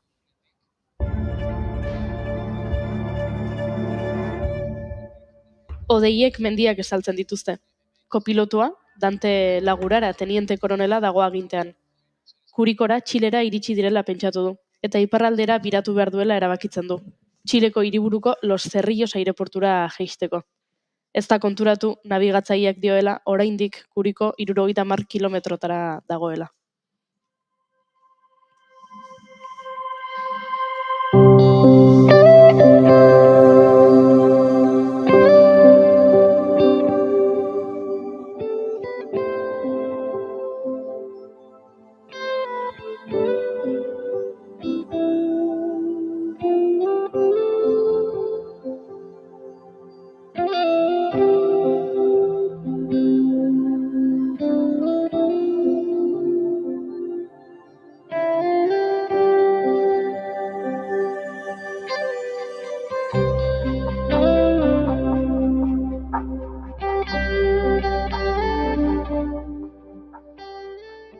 aireontzia jaisten hasi da.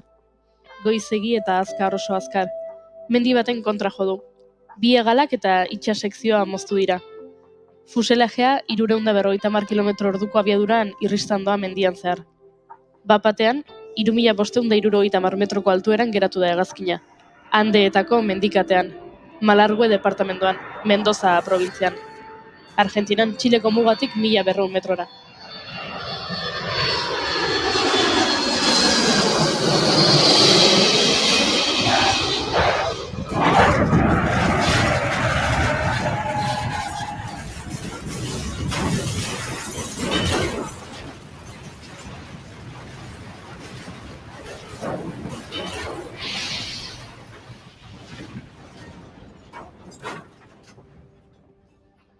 Segurtasun zerbitzuak berehala hasiko dira hegazkinaren bila.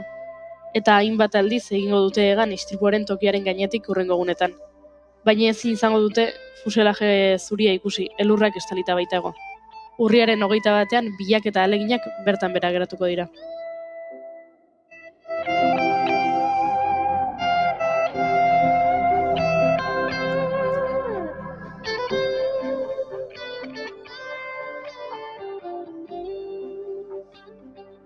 Hegazkinean doazenek, temperatura hotzei, elur jausiei, muturreko baldintzei eta janari faltari aurre egin beharko diote, 72 egunez. Historia hau nola bukatzen den kontatu nahi genizuen, baina agian zinemaldian zehar edo laster Netflixen jartzen dutenean ikusi nahiko duzu.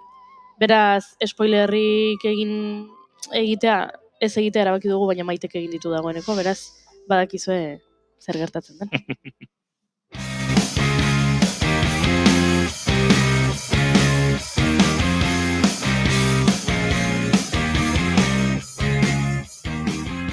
Spoiler, lapurtutakoak ez dute sekula itzuliko, ondoriorik ez duela jakin. Hala ere, hirukote arrazoi duzu, Ez dakit inguruan norbait izango den oraindik ez dakiena zer gertatu zen Andeetako istripu hartan. Asko idatzi filmatu eta kontatu baita gertakari honen inguruan. Lehenengo liburua Clay Blair Juniorrek idatzi zuen, 1970ean, Survive izenarekin. Baina agian hori baino famatuagoa izan zen hurrengo urtean, 1974an, Pierre Paul Redek idatzitakoa. Biben edo bizi dira.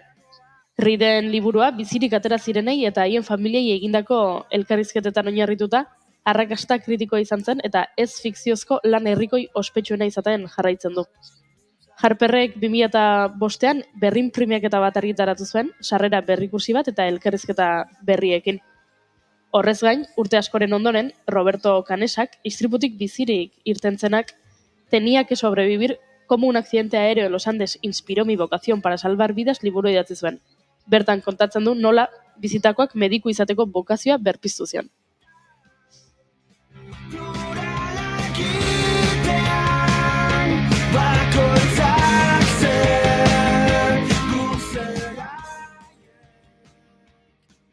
Aipatutako bigarren liburu horretan oinarrituta Biben pelikula egin zuten 1983an. Frank Marshallek zuzenduta, John Malkovichek ahotsa jarrita eta Ethan Hawke aktore zela tartean. Liburuan oinarrituta esan bezala, Nando Parrado, Andeetako istripuan egontzenak asesore edo laguntzaile tekniko papera egin zuen pelikulan, eta bizirik iraun zutenetatik 11 bisitan joan ziren filmaren setera. No, there's the God they taught me about at school. And there is the God that's hidden by what surrounds us in this civilization. Urte hartan bertan, Alive, 20 Years Later dokumentala estreinatu zuten. Jill Fullerton Smithek idatzi, ekoitzi eta zuzendutako dokumentala Martin Sheenen ahotsarekin. Ondoren iritsi zen 2007an La Sociedad de la Nieve, Baionaren izenburu bera duen dokumentalak. Bertan elkarrizketak egin zituen, familikoekin hitz egin zuen eta erreskatean parte hartu zuten jendea elkarrizketatu zuen. 2007an esan bezala estreinatu zen Amsterdameko zinema dokumentalaren jaialdi, nazioarteko jaialdian.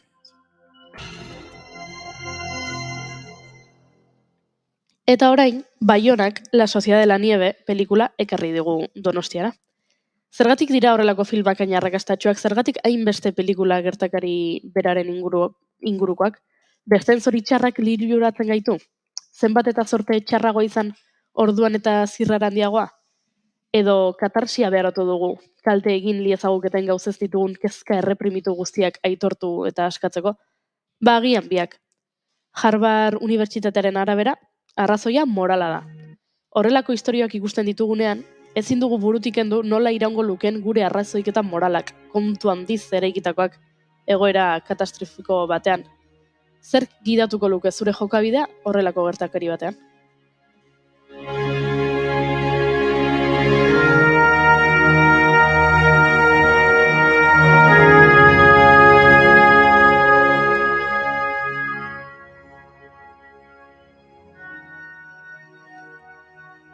Iturri anitzek adierazten dutenez, hondamendietako filmak teknikoki 1901 sua pelikularekin hasi ziren. Gaur egungokoekin alderatuta, oso ezberdina da film hori, baina hala ere erakusten digu ikusleek hondamendiekiko interesa betidanik izan dutela. 1920 eta 1930ko hamarkadetan estilo honetako pelikula gutxi batzuk egin ziren, baina benetako mugarria 1960ko hamarkada izan zen. Hollywoodeko Airport edo Poseidon Adventure filmak esaterako, Amerikako estatu batuak bizitzen ari zen kaos egoeraren islada ziren. Izan ere, garai hartan, aipa genetzake adibidez, Vietnameko gerra. Eta pelikuletan horixe bera erakutsi nahi izan zuten. Herrialdea gaizki zegoela, kaosak hartu zuela dena eta giroa ezkorra zela.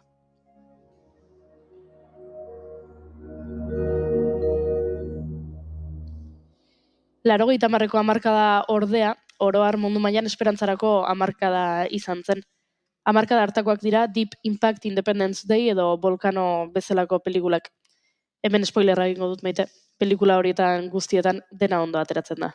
Talde protagonista bizirik ateratzen da, bai sumendi baten laba gainditzen dute, beste hegazkin istripu batetik ere bizirik ateratzen dira, eta dena ongi ateratzen da. Esan bezala, islatzen du hamarkada hartako giroa askoz baikorragoa.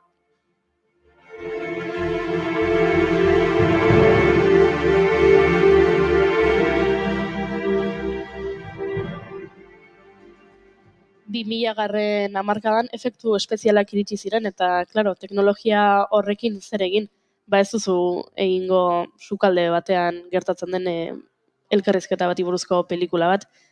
Horrelako teknika baliatu zuten pelikula handi, hondamendi eta istripu lazgarriak irudikatzeko. Eta hurrengo hamarkadan, 2012an, Lo Imposible iritsi zen. Zeinena eta Baionarena. Zer ote du zuzendari honek hondamendiekin?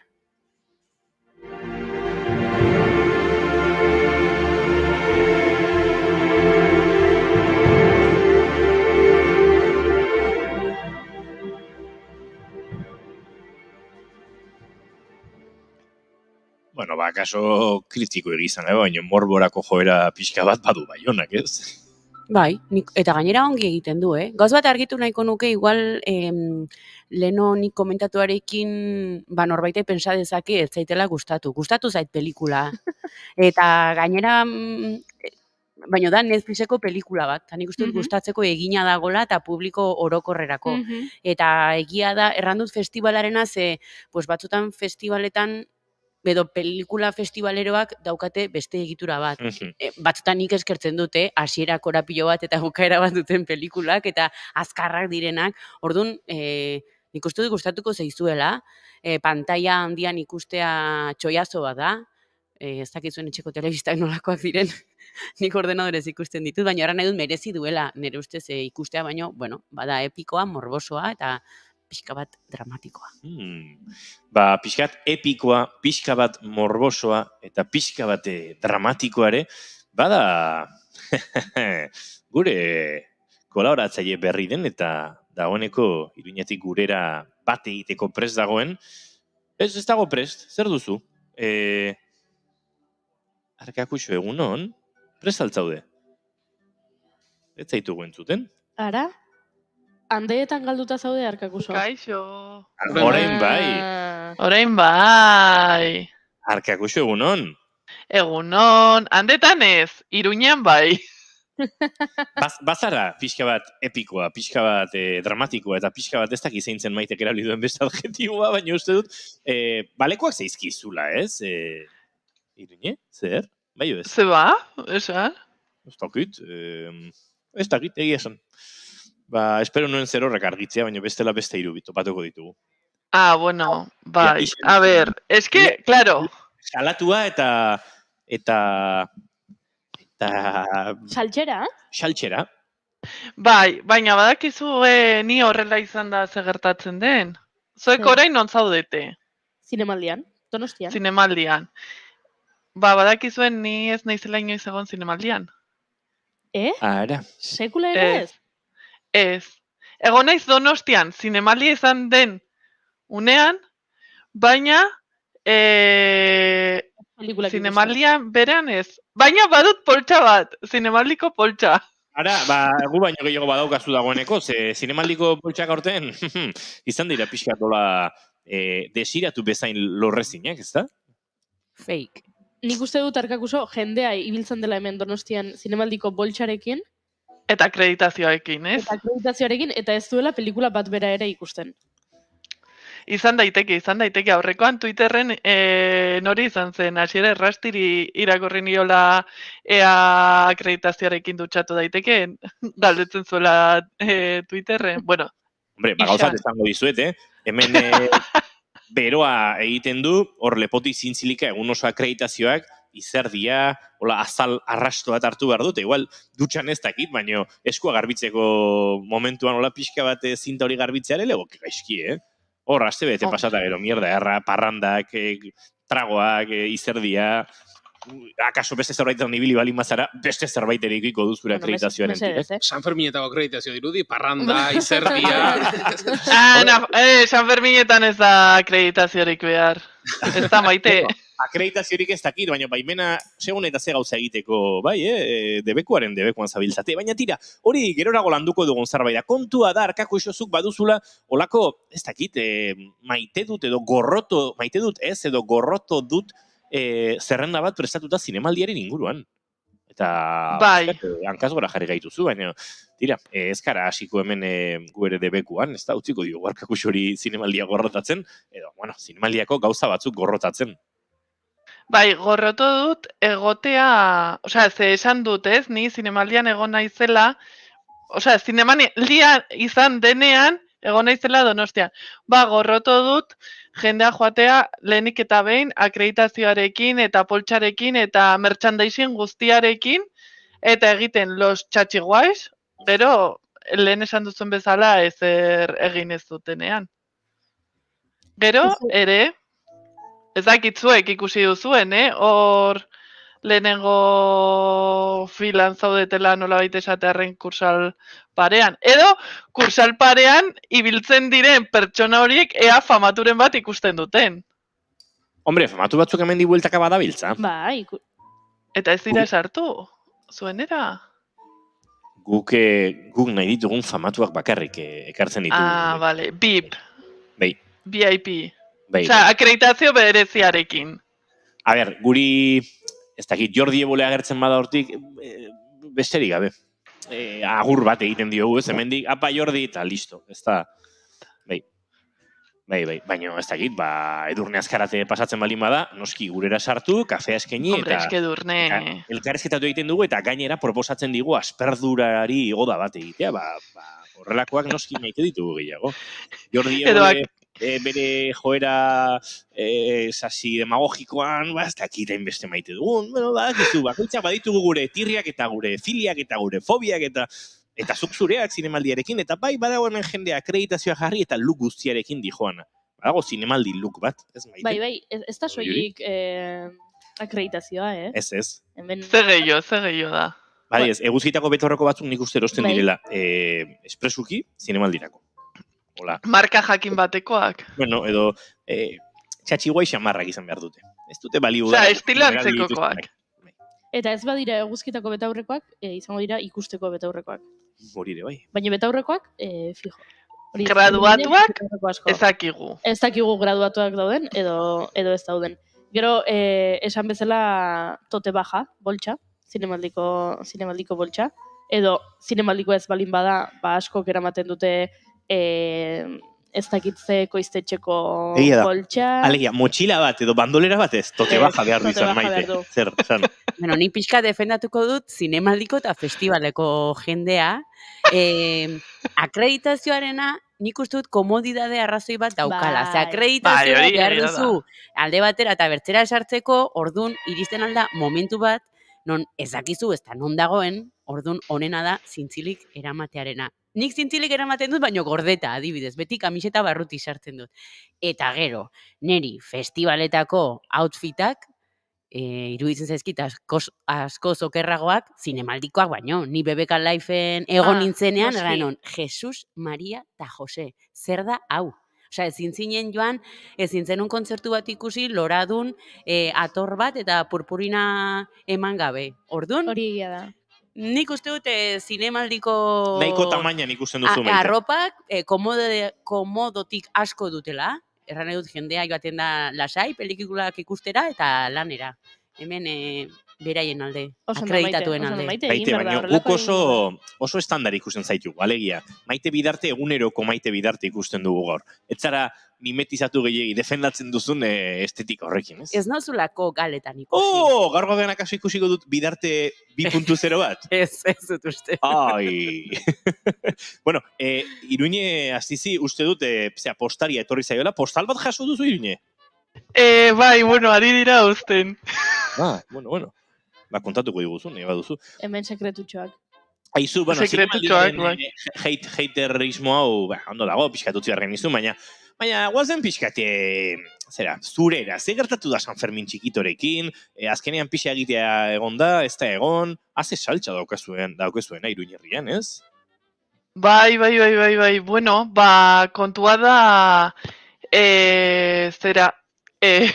itxoin, banoa atea iztera, momentu bat.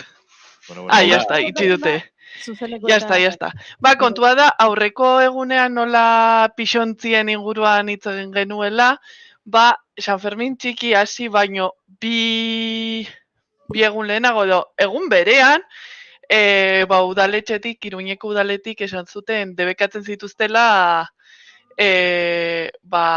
lokaletan egiten ziren ekintza guztiak. Karo, San Fermin txiki, ulertu behar dugu dela Aldezarreko festa handienetarikoa. Eta gauza asko antolatzen direla kolektiboetatik eta bar, kalean, baina baita ere lokaletan. Adibidez, Laba espazioan, bazegoen besteak beste euskaraokea Gabi de la Mazarekin. Aira. Gabi de la Maza... Aldatu zaizu horpegia, Musika gintzan, pertsonaia maitatu eta batzutan ez hain maitatu ere, bada? Hori izan behar, nik aitortu behar dizek, nik pentsatzen nuela, mundu guztiak maitatzen zuela Gabi de la Maza, eta Gabi de la Maza zela Euskal Herriko ondare... Inmateriala. Eta gero konturatu nintzen, kultur munduan gehiago murgildu nintzenean, bueno, ez zutela guztiek nik pentsatzen nuen bezain beste maite. Heiterrak. Ez ditu heiterrak. Argia sari bat dauka, ojo. Gabi de la Mazak argia sari dauka. Nuke baiet. Begira, ze ondo. Argi bili. Aizu, parentesi txiki bat, hemen Spiderman derrek esan digu, nik Espainia mailan nahiko famatu baden TikToker bat ikusi nuen, zinemaldian ulertu nahi dut. Baina nion argazkirik eskatu berarekin haserren angoelako. Oso gogoko nuen film batean estartalen moduan bikoiztu zuelako. Beraz, ingelesez ikustea posible dudanean ikusiko dut. Hemen mundu guztiak du gorrotatzen duen norbait, eta akaso Gabi de la Mazak ere bai. Hor bai nik norbait entzun diotea, izue, baina gero, musika bestiak hartu, karaokeak egin, baina inorri bai minik eskatu ez diola, eta horrelako saltxak ere musika gilean artean entzun ditut. Ikustaldi gehiago ditu Gabi de la Mazan bideoak, zure bideoklipak baino. Baina, bueno, hori nik uste dela garai batean Top Mantarekin gertatzen zena, ez? Osea, zure disko bat ikusten bazenuen Top Mantan, zan, bale, pirateatu egin dute, baina, ojo, interesgarria da, nire diskoa pirateatuta egoteko. Eta Gabi de la Mazarekin antzeko gertatzen da. Gabi de la Mazak karaokeatu bazaitu, gora zu, ez? Bada, hola, sinadura moduko bat. Egia da. Noski. noski.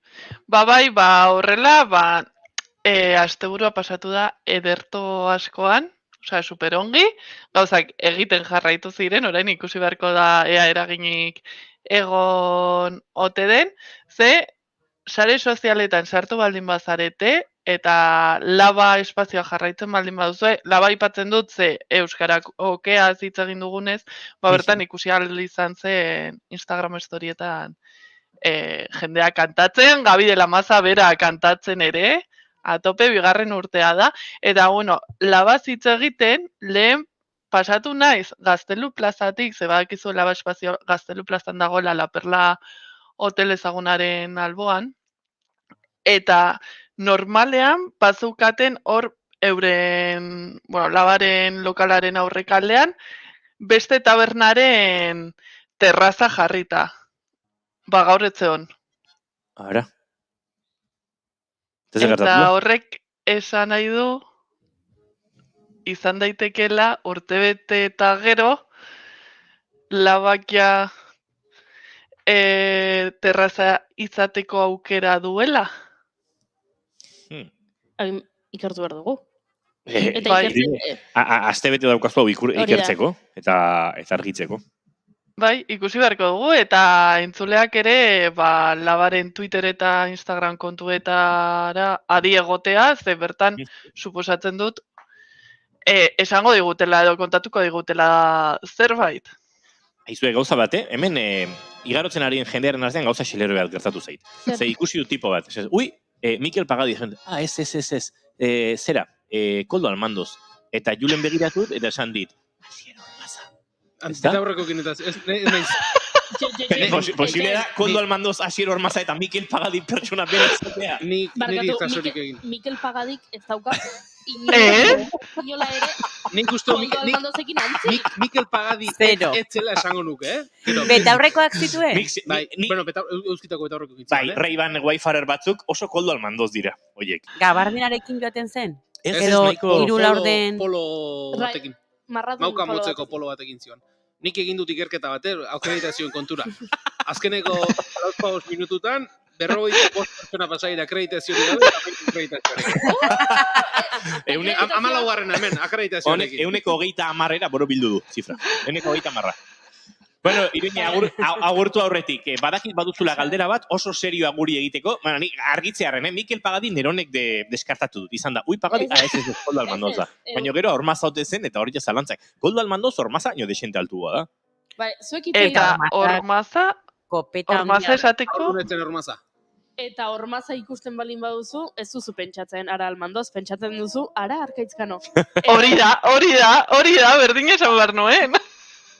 Eta Arkaitzkano pentsatzen balin baduzu Labankada, eta Labankada podcasta pelikula egin behar da, eta pelikula horreko urtean, hori da. Goiuri da biok, gauza esango izut, Maite, esango dizuet denei. Goiuri da biok, azken astean baditugu 3 proiektu datorren urteko zinemaldian orkesteko. Ole? Bai, zera, eta gero jende aurreratu ingo. Baina tene daukate arazorean bat. Baterako dirua falta zaizu, besterako baimena eta besterako gogoa, edo ez da git, baina, bueno, abezko bat. Zueneko izpenaren panela hemen jartzea baduzue, eskatu metro erdi bat gorago jartzea, eta hemen parean 2 metro banatzea. Zebestela kursaleko sarrarik ez du ikusten? Horixe daramandik eskatzen aste guztia. Metro erdiek, gehiago zu behar, 3 metro erditxo. Baina tira, azken 2 minutu erdiak ditugu, eta Arkakuxo, zein da zure galdera? Bota iguzu galdera. Bai, nire gaurko galdera da, ea ze ordutan afaltzen duzuen zuek. Bueno, zuek eta entzuleek. Zorutan afaltzen dugun. Baina honek zer ikusi dauka zinemaldiarekin edo San Fermin txikirekin? Ez, Arkakusoren gauzekin. Niri bigarren kafeak aldatu dita faltzeko ordua. Zeka, bigarren kafean ordutegi aldatu dugu, nire ordutegiak aldatu dira, goita gusnatzen naiz, gaur goizeko 7 lorden gutxitan pelikulat ikusten ari nintzela, aitortu dizuet, pentsa. Baino, lehen afaltzen nuen beranduago bai, 9:30, orain afaltzen dut, atzo 8:30 afaldu nuen, uste dut. Bandeja paisa bat. Nik ordu belta horretan, 8:30, 8 eta loren 8:30.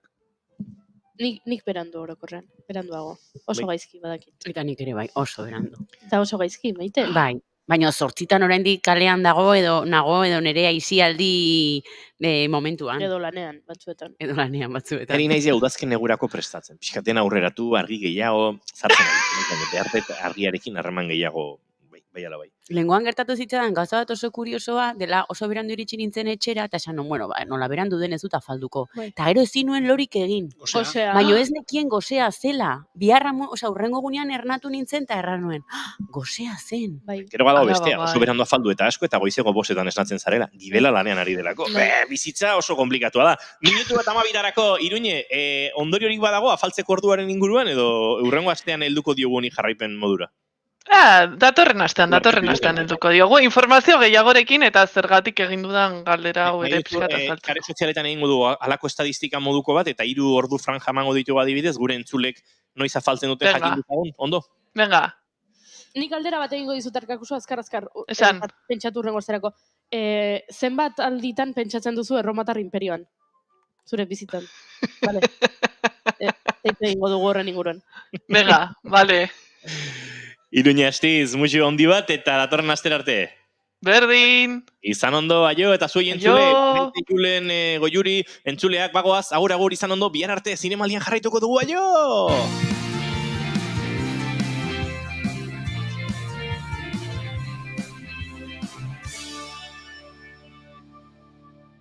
Keep calm and bigarren kafea.